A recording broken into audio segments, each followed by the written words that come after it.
നമസ്കാരം.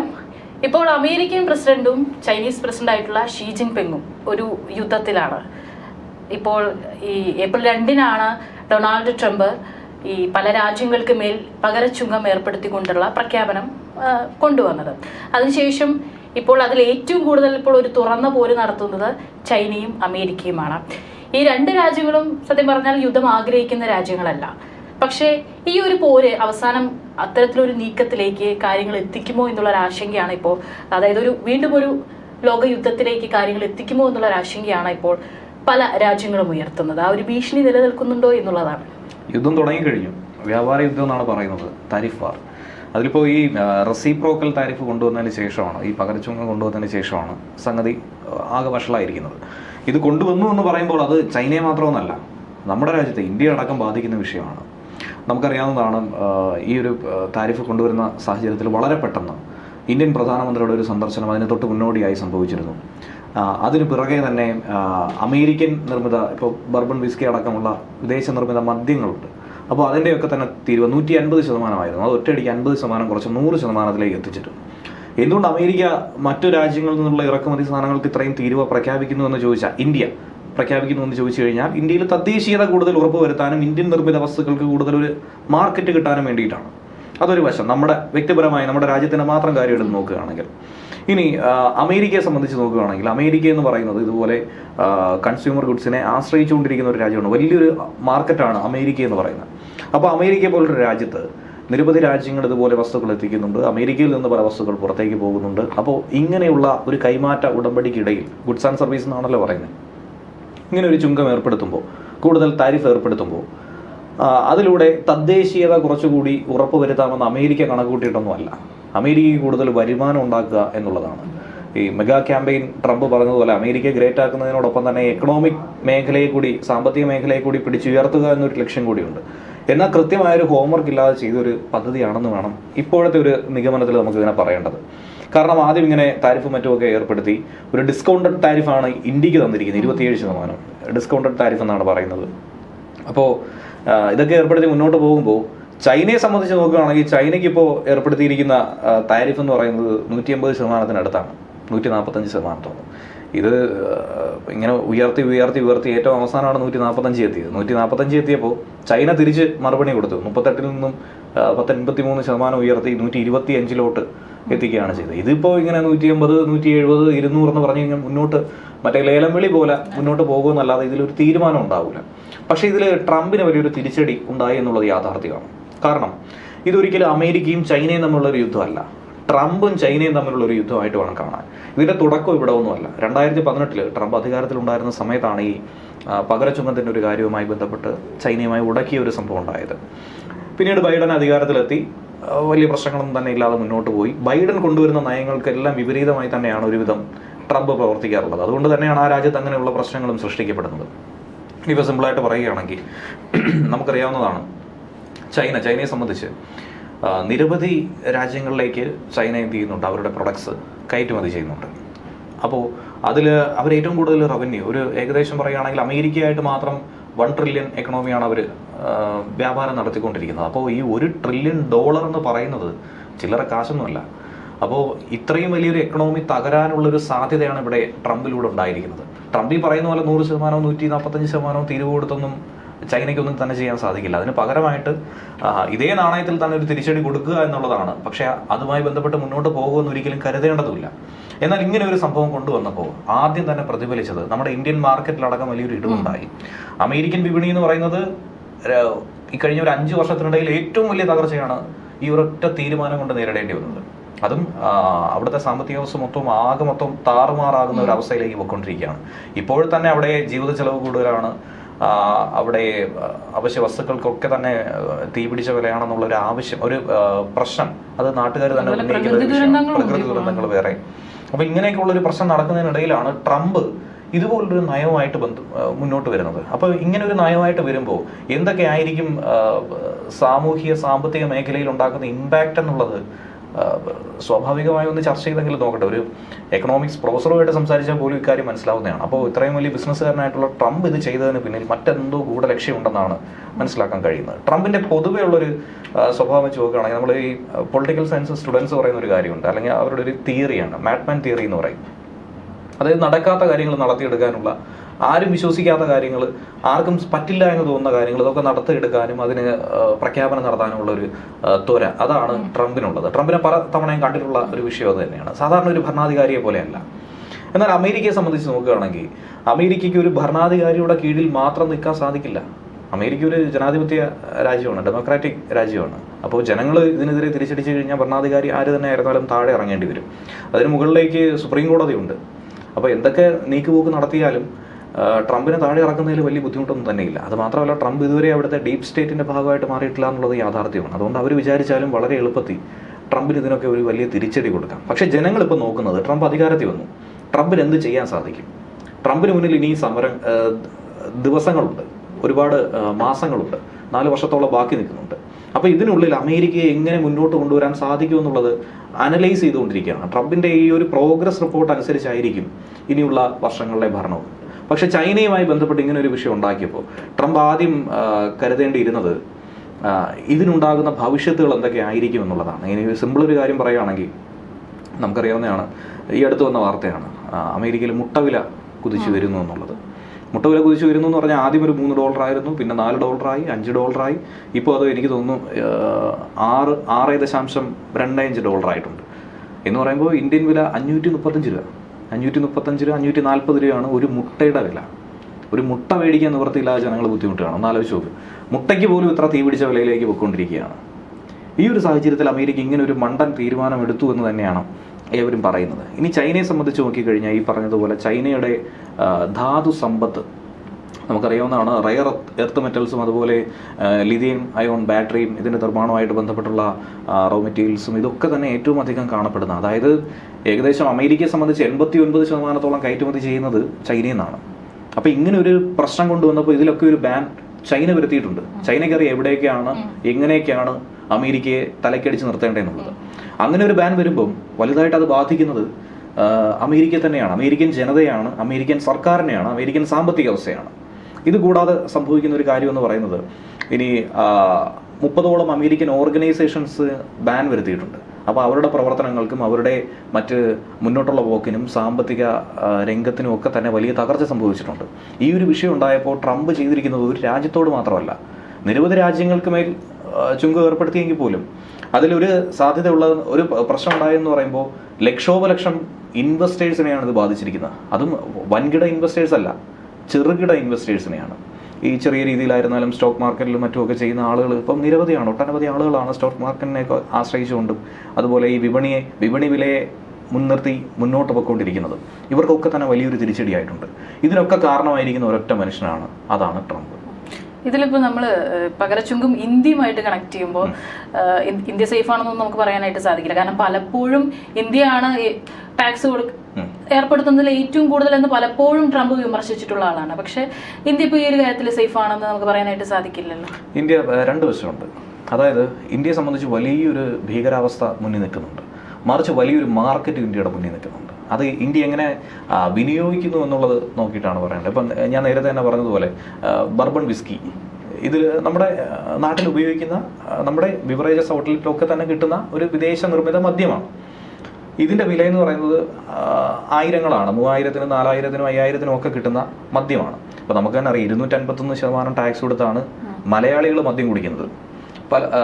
പലരും ഈ മറ്റ് UTSലും അതുപോലെ കേന്ദ്രഭരണ പ്രദേശങ്ങളിലും അതുപോലെ പട്ടാളക്കാരുടെ പിന്നിലേക്കും ഒക്കെ തന്നെ പോകുന്നതിൻ്റെ കാരണവും ഈ 251% ടാക്സാണ്. അപ്പോൾ ഈ പറയുന്ന അമേരിക്കൻ നിർമ്മിത മദ്യത്തിന് പോലും 150% ടാക്സാണ് ഏർപ്പെടുത്തിയിരുന്നത്. അതിങ്ങനെ ഒരു പ്രശ്നം വന്നപ്പോൾ ഒറ്റയടിക്ക് ഇന്ത്യക്ക് 50% കുറയ്ക്കാൻ പറ്റിയത്. 1-2 അല്ല, 50% ഒറ്റയടിക്ക് കുറച്ചു. ഇപ്പോൾ 100% ടാക്സ് ഉള്ളത്. അപ്പോൾ ട്രംപ് പറഞ്ഞിരിക്കുന്നത് ഡിസ്കൗണ്ടഡ് ടാരിഫ് എന്ന രീതിയിൽ 27% മാത്രമാണ് ഇന്ത്യയോട് പറഞ്ഞിരിക്കുന്നത്. ഇനി ഇന്ത്യയെ സംബന്ധിച്ച് നോക്കുകയാണെങ്കിൽ ഇന്ത്യയുടെ ദോഷം ഞാൻ പിന്നീട് പറയാം, ആദ്യം നല്ല കുറച്ച് വശങ്ങൾ പറയാം. ഈ സൗത്ത് ഏഷ്യൻ രാജ്യങ്ങളെ സംബന്ധിച്ച് നോക്കുകയാണെങ്കിൽ ഇന്ത്യ ഇക്കഴിഞ്ഞ ഒരു 10 പതിറ്റാണ്ടിനിടയിൽ ആശ്രയിച്ചു കൊണ്ടിരുന്ന ഒരു രാജ്യമെന്ന രീതിയിൽ പേര് കേട്ടതായിരുന്നു. നിരവധി രാജ്യങ്ങളെ ആശ്രയിച്ചായിരുന്നു ഇന്ത്യ പോയിരുന്നത്. പ്രത്യേകിച്ച് പ്രതിരോധ മേഖലയിലടക്കം വലിയ ആശ്രയത്വം തന്നെയായിരുന്നു ഇന്ത്യക്ക് ഉണ്ടായിരുന്നത്. പക്ഷേ ഇപ്പോൾ ഒരു 10 വർഷത്തിന് ശേഷം 84% മറ്റ് രാജ്യങ്ങളെ ആശ്രയിച്ചിരുന്ന രാജ്യം ഇന്ന് 79% തദ്ദേശീയമായ എല്ലാ കാര്യങ്ങളും നിർമ്മിക്കുന്നുണ്ട്. ആത്മനിർഭർ ഭാരത് എന്നുള്ള ആ ഒരു പദ്ധതിയുടെ അടിസ്ഥാനത്തിൽ മുന്നോട്ട് പോകുന്നുണ്ട്. അപ്പോൾ തദ്ദേശീയതയ്ക്ക് കൂടുതൽ മാനം കൽപ്പിച്ച് ചൈനയുമായിട്ടുള്ള ഇന്ത്യയുടെ ഒരു പിണക്കം തുടങ്ങിയ സമയം മുതൽ ചൈനീസ് ഉൽപ്പന്നങ്ങൾക്ക് വിലക്ക് ഏർപ്പെടുത്തുകയും ചൈനീസ് ആപ്പുകളെ നിരോധിച്ചുമൊക്കെ തന്നെ മുന്നോട്ട് പോയപ്പോൾ വലിയ വിമർശനങ്ങൾ കേൾക്കേണ്ടി വന്നിരുന്നു. ഇന്ത്യയിൽ പല സാധനങ്ങൾക്കും വില കൂടി, അങ്ങനെയൊക്കെയുള്ള സംഭവങ്ങൾ കേട്ടിരുന്നു. അപ്പോൾ വിദേശ രാജ്യങ്ങൾ ചൈനയെ സംബന്ധിച്ച് നോക്കുകയാണെങ്കിൽ ഏറ്റവും കുറഞ്ഞ പ്രൈസിൽ അവർക്ക് സാധനങ്ങൾ മാനുഫാക്ചർ ചെയ്യാൻ പറ്റുമെന്നുള്ളതാണ് അവരുടെ ഒരു വലിയ പ്രത്യേകത. അപ്പോൾ അതിന് വെല്ലുവിളിയായിട്ട് ഇന്ത്യയെ പോലൊരു രാജ്യം മുന്നോട്ട് വന്നപ്പോൾ തുടക്കത്തിലൊരു വിലക്കയറ്റമൊക്കെ തന്നെ ഉണ്ടായെങ്കിലും ഇപ്പോൾ ഒരു സ്റ്റേബിളായിട്ട് തന്നെയാണ് പോയിക്കൊണ്ടിരിക്കുന്നത്. എന്നിരുന്നാലും ഒരു 10 വർഷം മുമ്പത്തെ വിലയല്ല ഇന്ന് സാധനങ്ങൾക്കുള്ളതെന്നുള്ള യാഥാർത്ഥ്യമാണ്. അപ്പോൾ ഇങ്ങനെ ഒരു വലിയൊരു ചുവടുവയ്പ്പിലേക്ക് ഒരു രാജ്യം കടക്കുമ്പോൾ അതിൻ്റേതായിട്ടുള്ള ബുദ്ധിമുട്ടുകളും പ്രശ്നങ്ങളും ഉണ്ട്.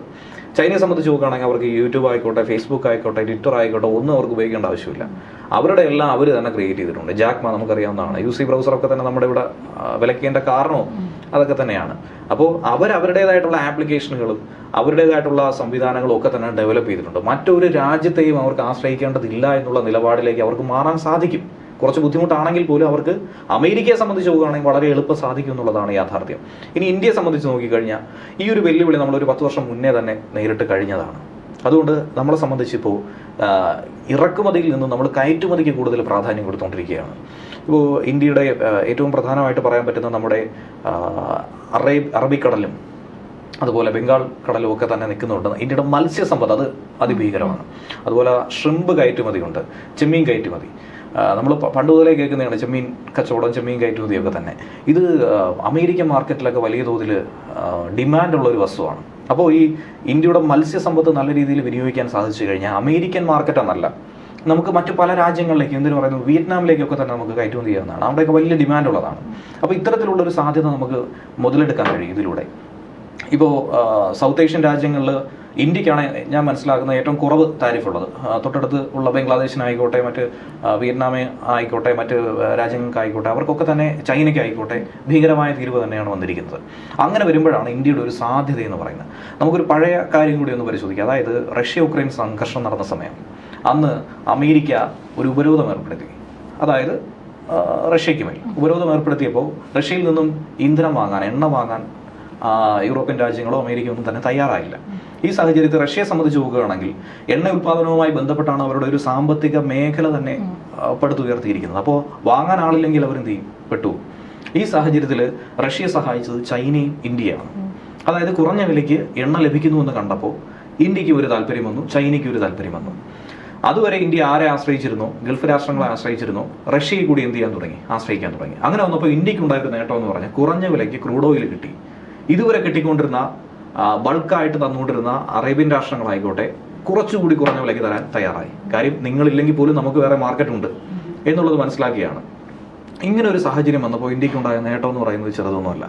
അഭൂതപൂർവമായ ഒരു വളർച്ച അവിടെ സംഭവിക്കുകയും ഇന്ത്യ മറ്റ് രാഷ്ട്രങ്ങളിലേക്ക്, അമേരിക്ക ഇങ്ങനെ ഒരു ഉപരോധം ഏർപ്പെടുത്തിയപ്പോൾ യൂറോപ്യൻ രാജ്യങ്ങളിലേക്ക് ഇന്ത്യക്ക് എണ്ണ കയറ്റുമതി ചെയ്യാൻ സാധിച്ചു എന്നുള്ളതാണ് അവിടെ ഉണ്ടായ ഒരു നേട്ടം. ഇന്ത്യ എന്ത് ചെയ്തു? ഇവിടെ എണ്ണ റിഫൈൻ ചെയ്തു, ഡീസൽ അടക്കമുള്ളത് കയറ്റുമതി ചെയ്യുന്ന ഒരു സാഹചര്യം ഉണ്ടായി. ഇങ്ങനെ ഒരു നേട്ടം അന്ന് ഇന്ത്യ ഉണ്ടാക്കിയിരുന്നു. അതുപോലെ തന്നെ നമ്മൾ പറയുന്നതാണ് അന്ന് ഈ പ്രശ്നങ്ങളൊക്കെ സംഭവിച്ചപ്പോൾ ഇന്ത്യൻ ഗോതമ്പിന് ഡിമാൻഡ് ഉണ്ടായി എന്നുള്ളൊരു വസ്തുത. അപ്പോൾ ഇത്തരത്തിൽ ഇതുപോലെ പല പ്രശ്നങ്ങൾ വരുമ്പോൾ അതിലെ സാധ്യതകളാണ് നമ്മൾ തിരയുന്നതെങ്കിൽ ഇന്ത്യക്ക് നേട്ടം ഉണ്ടാക്കാൻ സാധിക്കും. പക്ഷെ അവിടെ ഒരു ചോദ്യമായിട്ട് നിൽക്കുന്നത് ഇന്ത്യ അതിനൊക്കെ തയ്യാറാണോ? ഇന്ത്യയിൽ ഇപ്പോൾ അതിന് എല്ലാ റിക്വയർമെൻറ്റ്സും ഉണ്ടോ എന്നുള്ളതാണ്. അങ്ങനെ ചോദിച്ചു കഴിഞ്ഞാൽ ഇല്ല എന്ന് തന്നെ പറയേണ്ടി വരും. ഒരു വിധത്തിൽ നമുക്ക് കരകയറാം എന്ന് മാത്രമേ ഉള്ളൂ. പൂർണ്ണമായിട്ടും പൂർണ്ണതോതിൽ പൂർണ്ണസജ്ജമായിട്ട് ഇന്ത്യക്ക് ഇതുവരെ ആയിട്ടില്ല. അതായിക്കഴിഞ്ഞാൽ ഇന്ത്യ ഉണ്ടാക്കാൻ പോകുന്ന നേട്ടം പറഞ്ഞറിയിക്കാൻ പറ്റാത്തതാണ്. പ്രത്യേകിച്ചും ലോകത്തിലെ 1ഉം 2ഉം സാമ്പത്തിക ശക്തികൾ തമ്മിലുള്ള വലിയൊരു പോരാട്ടം. അതിനിടയിൽ പല രാജ്യങ്ങളും വീർപ്പുകൂട്ടുമെന്ന കാര്യത്തിൽ സംശയമില്ല. പല രാജ്യങ്ങൾക്ക് പല ഭവിഷ്യത്തും ഉണ്ടാകുമെന്ന കാര്യത്തിലും സംശയമില്ല. ഇനി ഇന്ത്യയെ സംബന്ധിച്ച് കൂടി നോക്കുകയാണെങ്കിൽ ഇനി ഇതിലെ പ്രശ്നങ്ങൾ, അതായത് ഇന്ത്യയെ സംബന്ധിച്ചുണ്ടാകുന്ന കോട്ടങ്ങളെ സംബന്ധിച്ച് നോക്കുകയാണെങ്കിൽ അതും വലിയ തോതിൽ തന്നെയാണുള്ളത്. ഇങ്ങനെ ഒരു താരിഫ് യുദ്ധം മുന്നോട്ട് പോയി കഴിഞ്ഞാൽ ഇന്ത്യയെ സംബന്ധിച്ച് പല പ്രശ്നങ്ങളും ഉണ്ടാകും. ഇനിയിപ്പോൾ ചൈനയ്ക്ക് അമേരിക്കൻ മാർക്കറ്റിലേക്ക് പൂർണ്ണമായും സാധനങ്ങൾ സപ്ലൈ ചെയ്യാൻ പറ്റിയില്ല എന്നുണ്ടെങ്കിൽ ഇപ്പോൾ തന്നെ അമേരിക്കൻ ഇലക്ട്രോണിക്സ് നിർമ്മാതാക്കളൊക്കെ തന്നെ വലിയ ഓഫറാണ് ഇന്ത്യക്ക് നൽകുന്നത്. നമുക്കറിയാവുന്നതാണ് ഇ വി വിപ്ലവം ഇന്ത്യയിൽ നടന്നുകൊണ്ടിരിക്കുകയാണ്. അപ്പോൾ നമുക്ക് ആവശ്യമായിട്ട് വരുന്ന ഈ ലിഥിയം ബാറ്ററി, ഇതിൻ്റെ മാസ് സപ്ലയറാണ് ചൈന. അപ്പോൾ അവിടെ നിന്നും കുറഞ്ഞ വിലയ്ക്ക് നമുക്ക് കിട്ടും. ഇപ്പോൾ തന്നെയുള്ള നമുക്കുള്ള വെല്ലുവിളി എന്ന് പറഞ്ഞാൽ ലിഥിയം എക്സ്ട്രാക്ട് ചെയ്തെടുക്കാനുള്ള ഒരു ബുദ്ധിമുട്ടാണ്. ഇനി ഭാവിയിൽ എന്താകും എന്നുള്ളൊരു ചോദ്യം അവശേഷിക്കുന്നുണ്ട്. അപ്പോൾ അതിലൊക്കെ ഇന്ത്യക്ക് നേട്ടം ഉണ്ടാക്കാൻ പറ്റും. അതുപോലെ തന്നെ ഇലക്ട്രോണിക്സ്, ഇപ്പോൾ മൊബൈൽ ഫോൺ, സ്മാർട്ട് ഫോണുകളൊക്കെ തന്നെ ആയിരുന്നാലും, EV വാഹനങ്ങൾ തന്നെ ആയിരുന്നാലും, ഇപ്പോൾ ഷവോമിയുടെയൊക്കെ തന്നെ ഈ കാർ ചൈനയിൽ ഓടുന്നുണ്ട്, വളരെ കുറഞ്ഞ റേറ്റിലാണ് ഓടുന്നത്. അതുപോലെ ഈ BYD എന്നൊക്കെ പറഞ്ഞൊരു കമ്പനിയുണ്ട്, കൊറിയൻ കമ്പനിയാണ്. അപ്പോൾ അവരുടെ വാഹനങ്ങളൊക്കെ തന്നെ വളരെ അഫോർഡബിൾ ആയിട്ടുള്ള രീതിയിലാണ് പോകുന്നത്. എന്നാൽ അമേരിക്കയെ സംബന്ധിച്ച് നോക്കുകയാണെങ്കിൽ ടെസ്ലയാണ്, അത് ഭീമമായ വിലയാണ്, നമുക്ക് ഉൾക്കൊള്ളാൻ പറ്റുന്ന രീതിയിലല്ല എന്നുള്ളൊരു ആരോപണം ഉയർന്നു നിൽക്കുന്നുണ്ട്. അപ്പോൾ ഈ സാഹചര്യത്തിൽ ഏറ്റവും കുറഞ്ഞ വിലയ്ക്ക് വാഹനങ്ങൾ ഇറക്കാനും അതുപോലെ ഇലക്ട്രോണിക്സ് ഉൽപ്പന്നങ്ങൾ ഇറക്കാനും ഒക്കെ തന്നെ ചൈനയ്ക്ക് സാധിക്കുന്നുണ്ട്. ഇത് നേട്ടമാക്കി നമുക്കും എടുക്കാൻ സാധിക്കും. അതുപോലെ സെമി കണ്ടക്ടേഴ്സ്, ഇങ്ങനെയൊക്കെയുള്ള ഒരു നേട്ടം ഒരു ഭാഗത്ത് നിൽക്കുന്നുണ്ട്. ഇനി ഇപ്പോൾ നടന്നിരിക്കുന്ന ഒരു വിഷയം ഞാൻ പറയാം. നമ്മുടെ ടാറ്റ ജാഗ്വാർ ലാൻഡ് റോവർ, അത് ടാറ്റയാണല്ലോ ഏറ്റെടുത്തിരിക്കുന്നത്. അമേരിക്കയിൽ ഏകദേശം 1/3, മൊത്തം വിൽപ്പനയുടെ 1/3 അമേരിക്കയിൽ നടത്തുന്നത് ഈ കമ്പനിയാണ്, ജാഗ്വാർ ലാൻഡ് റോവർ. പക്ഷേ ഇപ്പോൾ ഈ ഒരു താരിഫ് യുദ്ധം വന്നപ്പോൾ അവർക്കത് നിർത്തിവെക്കേണ്ടി വന്നു. അതായത് ഒരു വാഹനം പോലും കയറ്റി അയക്കുന്നില്ല എന്ന സാരം പെട്ടെന്നാണ് നിർത്തിവെക്കേണ്ടി വന്നിരിക്കുന്നത്. ഈ താരിഫുമായി ബന്ധപ്പെട്ട് മുന്നോട്ട് പോവുകയാണെങ്കിൽ അവർക്ക് ലാഭകരമായി എന്ത് ചെയ്യാൻ പറ്റത്തില്ല, ബിസിനസ് ചെയ്യാനായി സാധിക്കില്ല. അതുകൊണ്ട് അടിയന്തരമായി അവസാനിപ്പിക്കേണ്ട ഒരു സാഹചര്യമാണ് ഉണ്ടായത്. ഇതൊരു ഇന്ത്യൻ കമ്പനിയാണ്, ടാറ്റയ്ക്ക് സംഭവിച്ച ഒരു വിഷയമാണ് പറയുന്നത്. അപ്പോൾ ഇത്തരത്തിൽ പല കമ്പനികളും ചെറുകിട വ്യവസായികൾ തൊട്ട് വൻകിട വ്യവസായികൾ വരെ ഇത്തരത്തിലൊരു പ്രശ്നത്തിൽ അകപ്പെട്ടിരിക്കുക. അപ്പോൾ അതുകൊണ്ട് ഇത് വളരെ വേഗത്തിൽ ഇത് പരിഹരിച്ചില്ല എന്നുണ്ടെങ്കിൽ ഇന്ത്യയെ സംബന്ധിച്ചും വലിയ ബുദ്ധിമുട്ടുണ്ടാകും. ഇപ്പോൾ 90 ദിവസത്തെ ഒരു ഇളവ് കൊടുത്തിട്ടുണ്ട്, മരവിപ്പിക്കൽ നടപടി നടത്തിയിട്ടുണ്ട്. പക്ഷേ 90 ദിവസം കഴിഞ്ഞ് ഞാൻ മനസ്സിലാക്കുന്ന ഒന്നുകിൽ ഇത് നീട്ടിക്കൊണ്ടുപോകും, അതല്ലെങ്കിൽ ഇത് പിൻവലിക്കേണ്ടി വരും. ഇപ്പോൾ ട്രംപ് തന്നെ പറയുന്നുണ്ട് 70-75ഓളം രാജ്യങ്ങൾ അപേക്ഷിച്ചുകൊണ്ടിരിക്കുകയാണ്, ഒരു കരാറിലെത്താൻ വേണ്ടിയിട്ട് അപേക്ഷിച്ചുകൊണ്ടിരിക്കുന്നു. അപ്പോൾ ഒരു കരാറിലെത്തി മുന്നോട്ട് പോകാം എന്നൊക്കെ തന്നെയാണ് അവർ പറയുന്നത്. അങ്ങനെ മുട്ടുമടക്കി ചൈനയും വരണമെന്നാണ് ട്രംപിന്റെ ആഗ്രഹം. ട്രംപ് ലക്ഷ്യം വെക്കുന്നത് അത് തന്നെയാണ്, പറയാതെ പറയുന്നത് അത് തന്നെയാണ്. കഴിഞ്ഞ ദിവസം പറഞ്ഞായിരുന്നു, വളരെ ബുദ്ധിശാലിയായിട്ടുള്ള ഭരണാധികാരിയാണ് ഷീ ജിൻപിങ്, അതുകൊണ്ട് ഇതിനെ ബുദ്ധിപരമായി തന്നെ നേരിടുമെന്നാണ് ഞാൻ കരുതുന്നത്. നിങ്ങൾക്ക് വേണ്ടിയുള്ള വാതിൽ എപ്പോഴും തുറന്നിട്ടേക്കുവാണ്, ഓൾവേസ് വെൽക്കം, ഇങ്ങനെയാണ് പറഞ്ഞിരിക്കുന്നത്. അപ്പോൾ ട്രംപിന്റെ ഉദ്ദേശം മുട്ടുമടക്കുക എന്നുള്ളതാണ്. ഷീ ജിൻപിങ്ങിനെ സംബന്ധിച്ച് ട്രംപ് നേരത്തെ തന്നെ ഞാൻ പറഞ്ഞു, ഒരു മാഡ്മാൻ തിയറിയാണ് ട്രംപിനെ കുറിച്ച് പറയേണ്ടത്. അതുപോലെ കൊക്കിൽ ഒതുങ്ങുന്നതിനെ കൊത്താവൂ എന്ന് പറയില്ലേ, ട്രംപിനെ സംബന്ധിച്ച് നേരെ തിരിച്ചാണ്. ചവച്ചരയ്ക്കാവുന്നതിലും അപ്പുറമാണ് ട്രംപ് എന്ത് ചെയ്യുന്നത്, വിഴുങ്ങാൻ നോക്കുന്നത്. അപ്പോൾ അതിന് നേരെ വിപരീതമായിട്ട് ഒരിക്കലും ഒരു നല്ല നെഗോഷിയേറ്റർ അല്ല ഷീ ജിൻപിങ്.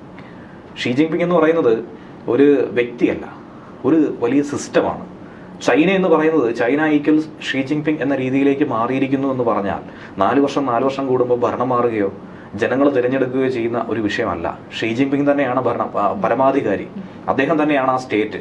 അദ്ദേഹം പറയുന്നതിന് അപ്പുറത്തേക്ക് ഒന്നും തന്നെ സംഭവിക്കുന്നില്ല. അപ്പോൾ ചൈനയോട് നേർക്ക് ഏറ്റുമുട്ടാൻ ട്രംപിന് മാത്രം സാധിക്കുമോ എന്നുള്ളതും മറ്റൊരു ചോദ്യമാണ്. ചൈന ഇനി ഈ ഒരു മാർക്കറ്റ് വേണ്ടെന്ന് വെക്കില്ല, അങ്ങനെ ഒരു സാഹചര്യത്തിലേക്കൊന്നും തന്നെ പോകാൻ പറ്റത്തില്ല. ഈ പറഞ്ഞ പോലെ ട്രില്യൺ എക്കണോമിക്ക് വലിയൊരു ബുദ്ധിമുട്ടുണ്ടാകും. എന്നിരുന്നാൽ പോലും മറ്റ് നിർവാഹം ഇല്ലെങ്കിൽ അങ്ങനെയൊക്കെ ചിന്തിച്ചുകൂടെ എന്നും പലരും ചോദിക്കുന്നുണ്ട്. ചൈനയ്ക്ക് അങ്ങനെ വന്നാൽ മറ്റ് ആഫ്റ്റർ മാർക്കറ്റ്സ് ഒക്കെ തന്നെ കണ്ടുപിടിക്കേണ്ടി വരും. മറ്റ് രാജ്യങ്ങളിലേക്ക്, ചെറിയ രാജ്യങ്ങളിൽ ചെറിയ രീതിയിലേക്കുള്ള ഇൻവെസ്റ്റ്മെന്റ്സ് ഒക്കെ തന്നെ ചൈനയ്ക്ക് നടത്തേണ്ടി വരും. അപ്പോൾ അങ്ങനെയൊക്കെയുള്ള ഒരു സാധ്യത ഒരു ഭാഗത്ത് നിൽക്കുന്നുണ്ട്. ഇന്ത്യയെ സംബന്ധിച്ച് ഇന്ത്യ എല്ലാം സ്വന്തമായി നേടിയെടുക്കുന്ന ഒരു രാജ്യമായി 2047 മാറണമെന്നുള്ളതാണ് നമ്മുടെ വിഷൻ. അതനുസരിച്ചുകൊണ്ടാണ് ഇന്ത്യ പൊയ്ക്കൊണ്ടിരിക്കുന്നത്. അങ്ങനെയുള്ള ഇന്ത്യക്കും ഇതൊരു തിരിച്ചടിയായി മാറും. കാര്യം ഇപ്പോൾ പൂർണ്ണമായും നമുക്കില്ല, നമുക്ക് പലതും അമേരിക്കയിൽ നിന്ന് ഇങ്ങോട്ടേക്ക് കിട്ടാനുണ്ട്, നമ്മുടെ പലതും അമേരിക്കയിലേക്ക് കൊടുക്കാനായിട്ടുണ്ട്. അപ്പോൾ ഇങ്ങനെ ഒരു താരിഫ് വാർ മുന്നോട്ട് പോയി കഴിഞ്ഞാൽ അത് ഇന്ത്യയെ പ്രതികൂലമായി ബാധിക്കുമെന്ന കാര്യത്തിൽ സംശയമില്ല. എന്നിരുന്നാൽ പോലും ലാഭകരമായി എടുക്കാനുള്ള ചില വസ്തുതകൾ അവിടെ നിൽക്കുന്നുണ്ട്.